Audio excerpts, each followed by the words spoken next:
Assalamualaikum warahmatullahi wabarakatuh. Bagaimana kabarnya anak-anak Ustadz seluruhnya? Ustadz doakan semoga anak-anak Ustadz dalam keadaan sehat dan senantiasa dalam lindungan Allah Subhanahu wa taala. Baiklah anak-anak Ustadz, untuk mengawali tahun ajaran 2020-2021 pada semester genap ini, anak-anak Ustadz tetap melaksanakan belajar dari rumah atau BDR. Ya, Ustadz harapkan anak-anak Ustadz tetap semangat dan semoga Allah senantiasa memberikan kemudahan dan kepandaian dalam memahami pembelajaran.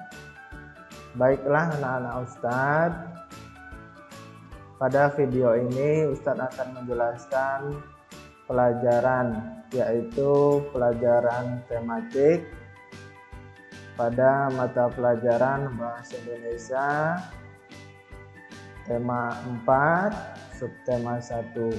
Silakan nanti anak-anak Ustadz menyimak pembelajaran yang Ustadz sampaikan pada video ini dengan penuh semangat. Semoga Allah senantiasa memberikan kemudahan dan pemahaman terhadap pembelajaran yang Anda sekalian atau anak-anak Ustadz pelajari. Baiklah anak-anak Ustadz akan menjelaskan tentang pelajaran tema 4 subtema 1, yaitu mata pelajaran Bahasa Indonesia. Silakan anak-anak Ustadz menyimak penjelasan dari Ustadz.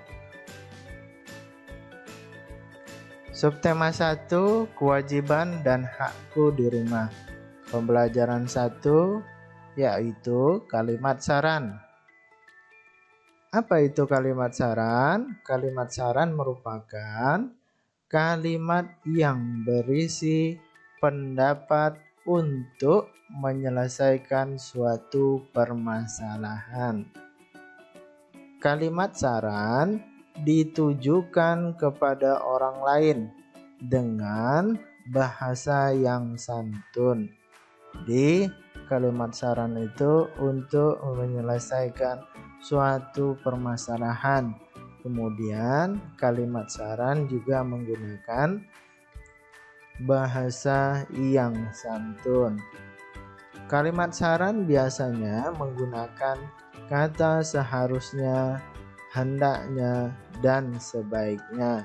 Seperti contoh percakapan antara Fitri dan Dedi.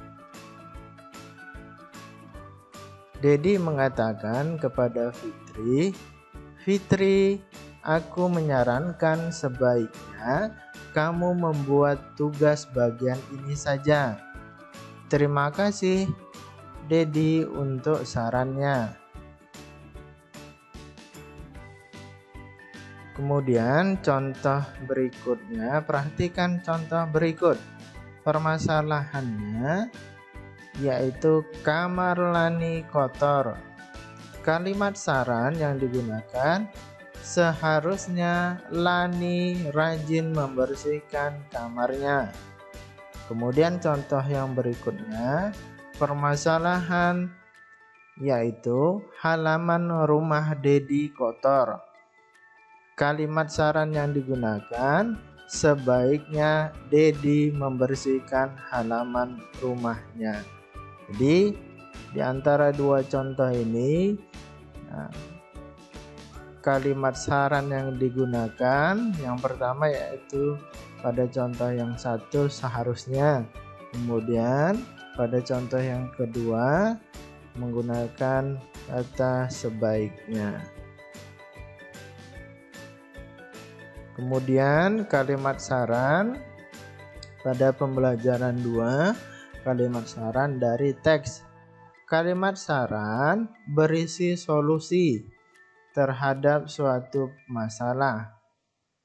Kalimat saran ditulis dengan ejaan yang sesuai dengan pedoman umum ejaan bahasa Indonesia atau disingkat PUEBI.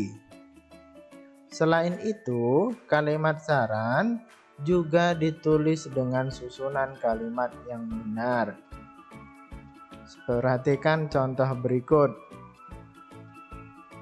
Menyayangi orang tua merupakan kewajiban seorang anak.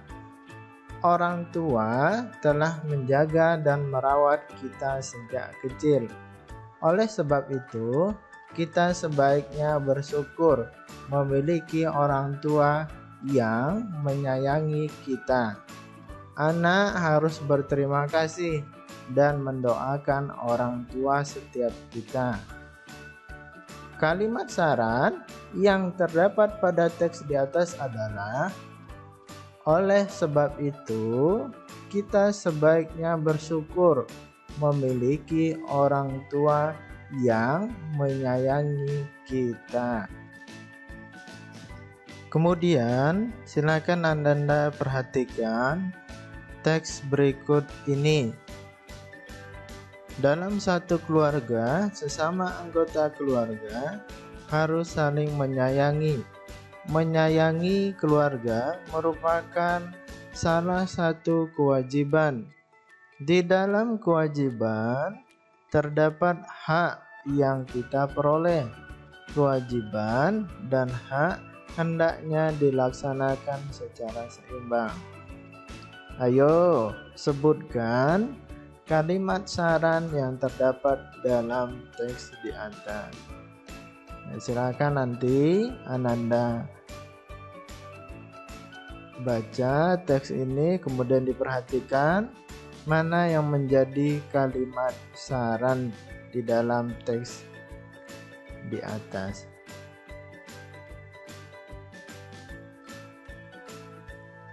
Kemudian masuk pada pembelajaran 3, langkah-langkah menulis kalimat saran. Yang pertama, nomor 1, kalimat saran biasanya menggunakan kata sebaiknya, seharusnya, dan hendaknya. Yang kedua, saat menyampaikan saran kepada orang lain, kita perlu mengetahui kalimat yang menunjukkan adanya masalah terlebih dahulu. Kemudian yang ketiga, ingat, saran harus disampaikan dengan sopan. Perhatikan langkah-langkah menulis kalimat saran. Perhatikan kalimat berikut. Lampu kamar Dedi sangat redup. Permasalahannya dalam kalimat tersebut adalah lampu kamar Dedi redup. Maka kalimat sarannya yaitu sebaiknya Dedi mengganti lampu kamarnya. Ingat, kalimat saran harus ditulis dengan bahasa yang santun. Selain itu, kalimat saran juga diakhiri dengan tanda baca titik.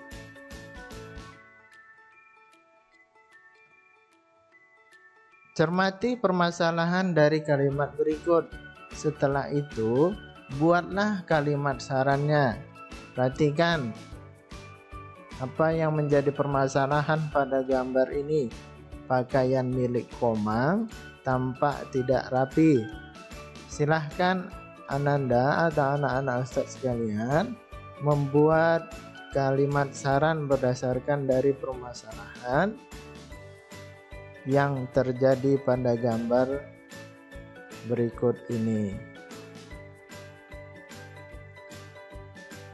Kemudian pembelajaran 4, menyusun kalimat saran berdasarkan hasil diskusi. Kalimat saran ditujukan untuk mencari penyelesaian terhadap suatu masalah. Dalam menuliskan atau menulis kalimat saran, gunakanlah kata-kata baku. Pembelajaran 5, yaitu menemukan kalimat saran dari teks yang didengar. Kalimat saran dapat ditemukan dalam suatu teks yang kita baca atau yang kita dengar. Setelah menyimak teks, kita dapat menuliskan kalimat tersebut dalam buku catatan. Jadi ketika Ananda menyimak suatu teks ketika dibacakan, maka Ananda bisa menuliskan. Kita dapat menuliskan kalimat tersebut dalam buku catatan. Kemudian gunakan kalimat efektif dan kata baku dalam menulis kalimat saran. Kemudian pembelajaran 6, menyusun kalimat saran berdasarkan hasil pengamatan. Jadi setelah didengar, setelah dibaca suatu teks, maka Ananda dapat menuliskan kalimat saran. Kalimat saran ditulis untuk memberikan pendapat, untuk menyelesaikan masalah. Dalam menulis kalimat saran, gunakan kata-kata baku dan ejaan yang sesuai dengan pedoman umum ejaan bahasa Indonesia atau disingkat PUEBI. Kemudian menyusun kalimat saran berdasarkan hasil pengamatan. Perhatikan contoh berikut. Permasalahan, Dedi ingin rumahnya bersih. Sore hari, Dedi melihat lantai teras kotor. Jadi ketika Ananda membaca suatu teks atau mendengar suatu teks bacaan, ketika dibacakan mengenai rumah Dedi, ya, Dedi ingin rumahnya bersih. Jadi ketemu masalahnya, Dedi ingin rumahnya bersih, ya.